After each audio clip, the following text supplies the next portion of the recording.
Nel suo spettacolo Armageddon, Ricky Gervais fa una battuta che mi ha dato un po' da pensare. Diciamo almeno che mi ha dato da pensare più della media delle sue sempre argute battute. Una volta di più mi si è ripresentata una domanda, una questione sulla quale ho avuto a lungo opinioni estreme, su cui poi mi sono tranquillizzato, per poi subire un nuovo picco di dubbi e paure.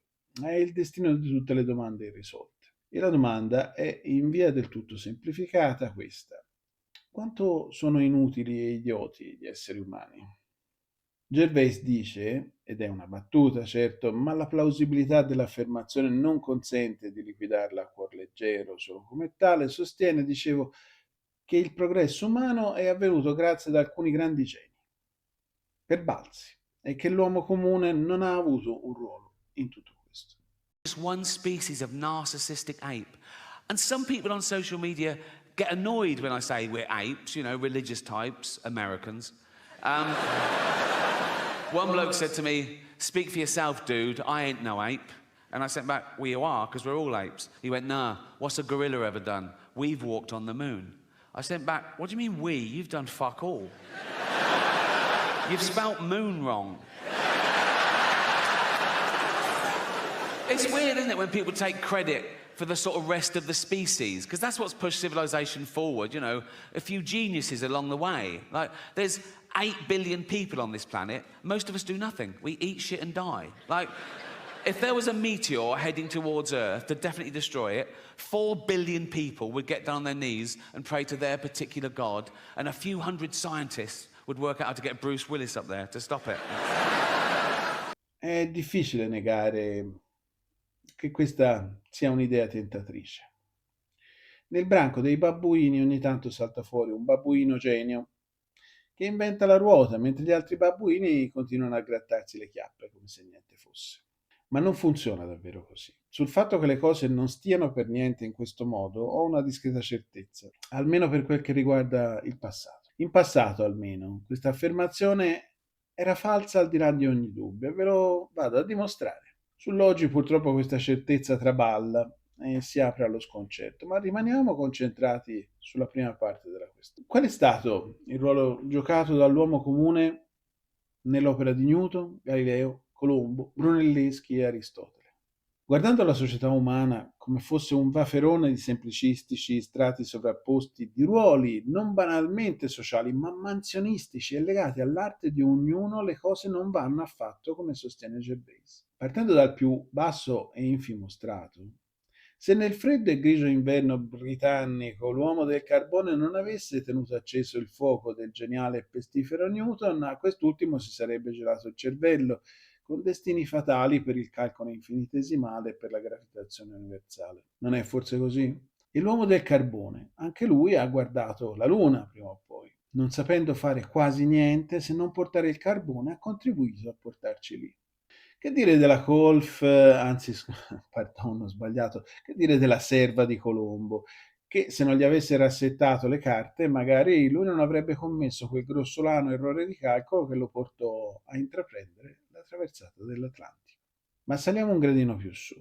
Gente che sa fare, costruire, crescere cose. Se un abile artigiano non avesse perso gli occhi a smerigliare lenti in Olanda, il grande Pisano non avrebbe mai scoperto che l'universo è costituito di un'unica materia, che Giove e gli altri mondi non sono attaccati a sfere o a palle piene di neve. Se un falegname non gli avesse costruito sfere perfettissime di legni di vari pesi, Galileo non avrebbe potuto dimostrare che una piuma cade con la stessa accelerazione di una palla di cannone. Se Aristotele o qualsiasi altro nulla facente geniale o qualche prete sfuggito alla miseria non avesse avuto 10 dico, contadini a lavorare per farlo mangiare e pensare, lo stagirita sarebbe dovuto andare a raschiare il muschio dai sassi per procurarsi qualche caloria. Caloria abbastanza forse per sopravvivere, ma non certo per pensare grandi sistemi.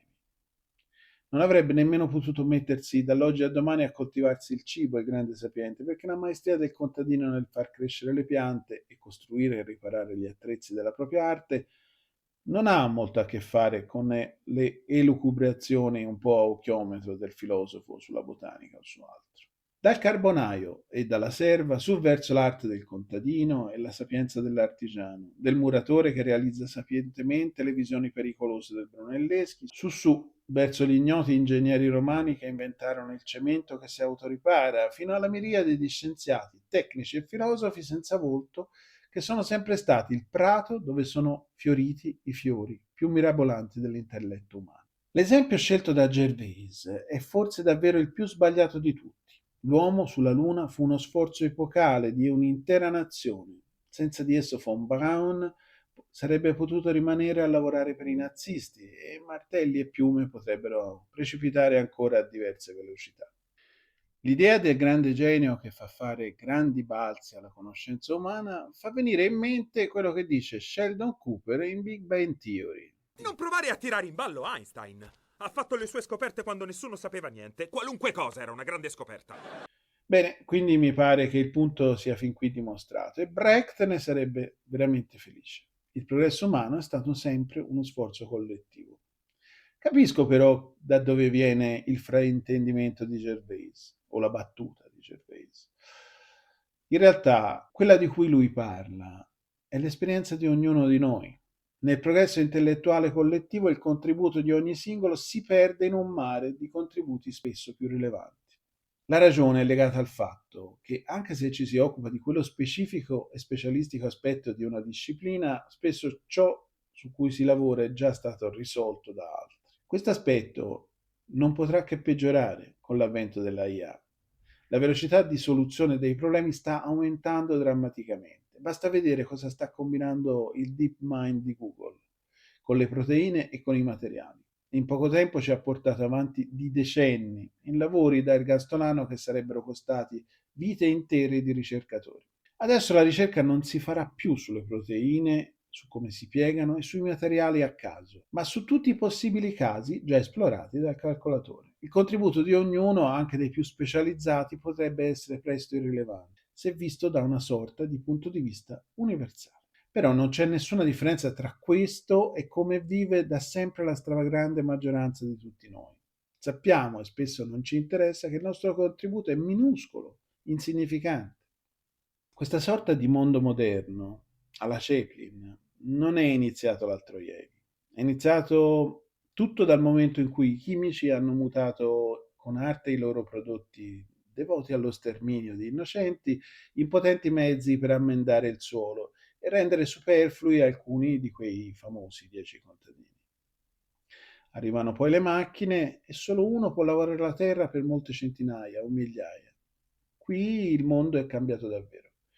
Le chiappe delle moltitudini si spostano dalla terra nelle fabbriche, poi ancora dalle fabbriche sulle poltroncine da ufficio e sui divani. Il contadino, decadendo, diventa operaio, diventa tagliatore, fresatore, diventa piccolo burocrate, diventa commesso e infine pubblicitario. E se prima il mugnaio conosceva ogni dente di ogni ingranaggio del proprio mulino, oggi l'impiegato non ha idea di come funzioni il pulsante di accensione del suo computer. Non avevamo già più il controllo dei nostri strumenti 15-20 anni fa. Adesso, con gli strumenti stessi che stanno diventando rapidamente più capaci di noi, che fine fa il nostro contributo individuale? Ci guardiamo intorno e vediamo persone che non capiscono perché è ovvio ritenere che la Terra sia approssimativamente una sfera. Ci guardiamo intorno e ci sono persone che pensano che si starebbe meglio in un mondo pre-Magna Carta, in uno scenario orwelliano di stile putiniano cinese. Ci sono quelli che guardano la televisione guardando programmi TV su persone che guardano programmi TV che riguardano star della TV. L'ipotesi di Gervais torna quindi a farsi forte. Forse viviamo in un mondo a misura di idioti sempre più longevi e vecchi, sempre meno rilevanti a livello produttivo e politico, conviventi con popoli giovani che però sperimentano oggi un medioevo fatto di religione, sopraffazione e misoginia.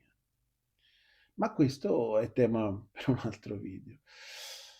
Volendo chiudere con una nota positiva o quasi, è importante tenere sempre presente che le cose della vita umana non hanno un valore in sé. I più alti conseguimenti dell'intelletto, i più preziosi sentimenti, gli atti più eroici non sono che polvere tra le stelle. Il valore che diamo a noi stessi è l'unico parametro che valga la pena di essere tenuto in considerazione. Per questo continuiamo a giocare a scacchi anche dopo aver creato una macchina che ci supera in questo e in tante altre attività che ritenevamo essere peculiari a noi umani. Per questo viviamo ogni giorno, persino gioiamo, pur sapendo che siamo polvere e che polvere ritorneremo. In questo senso l'uomo non è solo la misura di tutte le cose, è l'unica misura possibile per l'umano. Un saluto.